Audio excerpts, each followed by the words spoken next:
안녕하세요, 시청자 여러분. 여러분의 구독과 좋아요는 정말 큰 힘이 됩니다. 구독 부탁드립니다.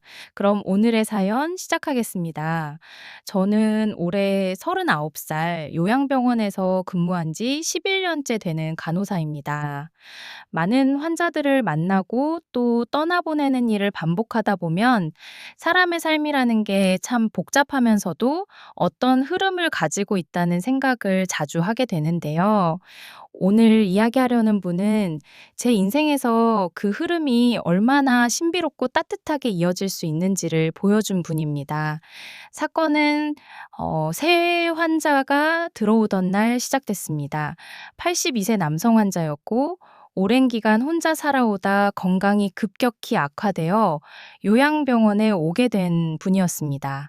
작은 체구에 흰머리가 성성했고 얼굴은 세월에 많이 지친 모습이었지만 왠지 모르게 눈빛이 부드러운 분이었어요. 저는 이분의 초기 상태를 점검하며 몇 가지 질문을 드렸는데 환자분은 말수가 적고 조용한 분이어서 짧게 대답만 하시더군요. 그런데 이상하게도 처음 마주하는 순간부터 묘한 친숙함이 느껴졌습니다. 처음 보는 분인데 오래전 어디선가 봤던 얼굴 같달까요? 하지만 솔직히 그런 느낌은 가끔 들어서 별 의미를 두지 않고 넘어갔습니다. 그것도 한 분의 환자로 성심껏 돌봐야 할 어르신으로 생각했죠.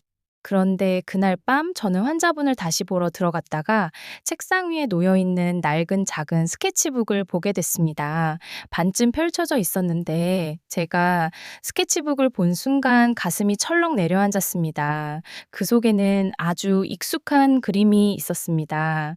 30년도 더 된 제가 어릴 적 누군가에게 선물 받았던 그림과 똑같은 그림이요. 그림은 분명 제 기억 속에 너무나 선명했습니다. 제가 6살이던 시절 집 근처 작은 골목에 자주 놀러 갔고 그 골목 끝에는 나이가 많아 보이던 할아버지가 혼자 사셨습니다. 저는 어릴 때 다른 아이들보다 유난히 겁이 많았는데 이웃집 형들이 장난으로 놀리거나 괴롭히면 언제나 그 할아버지가 조용히 제 쪽으로 걸어오셨고 "여기서 뭐 하냐. 얘 건드리지 말고 가라." 라며 저를 지켜주곤 하셨습니다. 말수가 별로 없는 분이었지만 이상하게 따뜻한 기운이 있었고 저는 자연스럽게 할아버지와 자주 이야기를 나누는 사이가 됐습니다. 어느 날 제가 울면서 "저 그림 그리고 싶은데 못 그려요." 라고 말하자 할아버지는 조용히 웃으며 종이 한 장에 따뜻한 연필선으로 작은 새 한 마리를 그려주셨습니다. 그 그림이 바로 스케치북에 있던 그림과 똑같았습니다. 저는 그 자리에서 손이 떨렸습니다. 설마 이분이? 하지만 세월이 너무 많이 흘러 얼굴만으로는 확신할 수 없었습니다. 저는 조심스럽게 환자에게 그림에 대해 여쭈어 봤지만 어르신은 그냥 옛날에 그린 거야 라고만 하시며 별 얘기를 하지 않으셨습니다. 저는 마음속에 계속 의문이 자리 잡았지만 곧 시간이 해결해 주겠지 생각하며 일상 업무를 이어갔습니다. 하지만 며칠 뒤 우연히 환자분의 침대 옆 서랍을 정리하다가 오래된 나무 목걸이가 들어있는 작은 상자를 발견했습니다. 그 목걸이에는 어린아이가 서툴게 나무에 새긴 글자가 보였습니다. "할아버지, 고맙습니다. 땡땡올림." 제 이름이었습니다. 저는 그대로 몸이 굳어버렸습니다. 이것은 제가 6살 때 할아버지에게 선물로 드렸던 목걸이였습니다.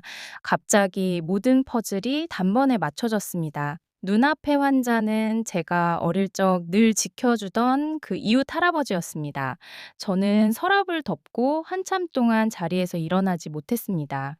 왜냐하면 제가 어릴 적 그 골목에서 이사를 간 뒤 다시는 그 할아버지를 찾아뵌 적이 없었기 때문입니다. 저는 어른이 되면서 바쁘다는 이유로 또 괜히 어색하다는 이유로 어린 시절을 돌봐줬던 분을 완전히 잊고 살아왔습니다. 그런데 세월이 흘러 저는 간호사가 되었고 그분을 환자로 다시 맡게 된 것입니다.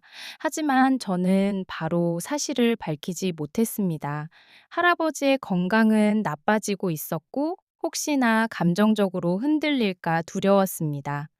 그러던 어느 날 할아버지가 잠들기 전 조용히 제 손을 잡으며 말했습니다. 넌 참 착하구나. 예전에 그런 아이가 하나 있었는데 순간 제 심장은 미친 듯이 뛰었습니다. 하지만 그 한마디 뒤에 이어진 말은 예상 밖이었습니다. 내가 지켜주지 못한 아이가 있었는데 그게 평생 마음에 남아. 저는 어떤 감정인지 설명하기 어려운 따뜻함과 죄책감이 동시에 밀려왔습니다. 도대체 어떤 사연을 품고 계신 걸까? 이분의 마음속에 남아있는 그 아이는 바로 나일까? 그리고 왜 지켜주지 못했다고 하시는 걸까? 며칠 뒤 할아버지의 상태가 급격히 나빠져 의사소견으로는 이제 오래 버티기 어려운 상황이라는 말이 나왔습니다. 저는 라운딩을 돌다가 병실로 들어갔는데 할아버지는 창가 쪽으로 고개를 돌린 채 아주 작은 목소리로 제 이름을 불렀습니다. 땡땡아, 저는 그 자리에서 심장이 멎는 줄 알았습니다. 저는 아직 제 정체를 밝히지 않았는데 어떻게 제 이름을 기억하고 계신 걸까? 저는 조용히 침대 앞으로 다가가 할아버지 저를 아세요? 라고 여쭈었습니다. 그러자 할아버지는 힘겹게 눈을 뜨며 말했습니다. 넌 내가 어릴 적 지켜주던 아이잖아. 너를 잊을 리가 있나. 저는 숨이 막혀 아무 말도 할 수 없었습니다. 저는 어린 시절의 미안함, 부끄러움, 감사함이 한꺼번에 터져나오면서 그 자리에 서서 울기 시작했습니다. 그러자 할아버지는 손을 떨며 제 손등을 쓰다듬었습니다. 너는 늘 밝고 예쁜 아이였어.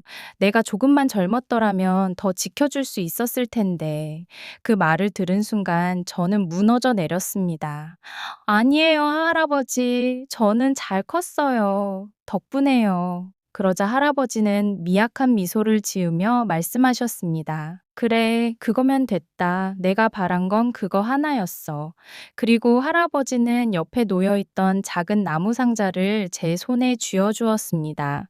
이건 네 거다. 언젠가 돌려주고 싶었다. 상자 안에는 제가 6살 때 서툰 손으로 만든 나무 목걸이가 있었습니다. 할아버지는 말을 이어갔습니다. 넌 모르겠지만 네가 이사 간 뒤 난 참 허전했다. 하지만 잘 지내길 빌었어. 평생 네가 어디선가 웃고 있기를. 그 순간 저는 알았습니다. 할아버지의 삶 속에서 저는 잠시 스쳐 지나간 어린아이였을지 모르지만 그분에게 저는 분명히 하나의 따뜻한 기억으로 남아 있었다는 것을요. 그리고 어쩌면 그 따뜻함을 다시 느끼기 위해 삶의 마지막 순간에 저와 다시 만나게 된 걸지도 모른다는 것을요. 저는 눈물 속에서 조용히 말했습니다. 할아버지, 저는 여기 있어요. 이제 마지막까지 제가 지켜드릴게요.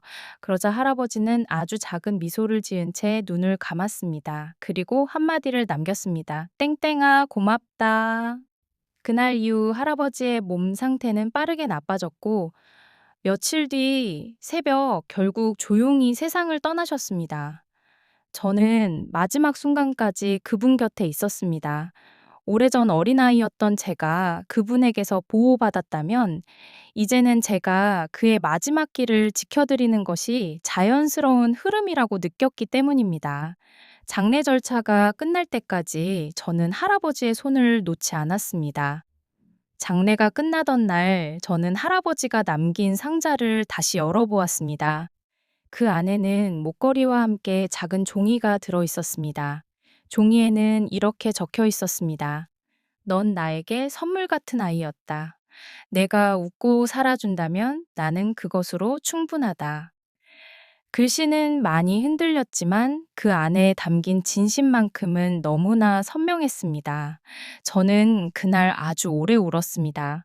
어릴 적 저는 할아버지에게 단지 그림 몇 장을 받은 것 뿐이라고 생각했지만 사실은 그분이 제 성장 과정 전체에 따뜻한 그림자를 들이우고 계셨다는 걸 깨달았기 때문입니다. 인생은 참 묘합니다. 우리가 잊었다고 생각한 인연도 언젠가는 다시 나타나 우리 마음의 빈자리를 채워주기도 하니까요. 그리고 어떤 만남은 아주 오래전 누군가에게서 받은 작은 친절 하나가 세월을 돌아 다시 나에게 돌아오는 형태로 완성되기도 합니다. 그게 바로 할아버지와 저의 인연이었습니다.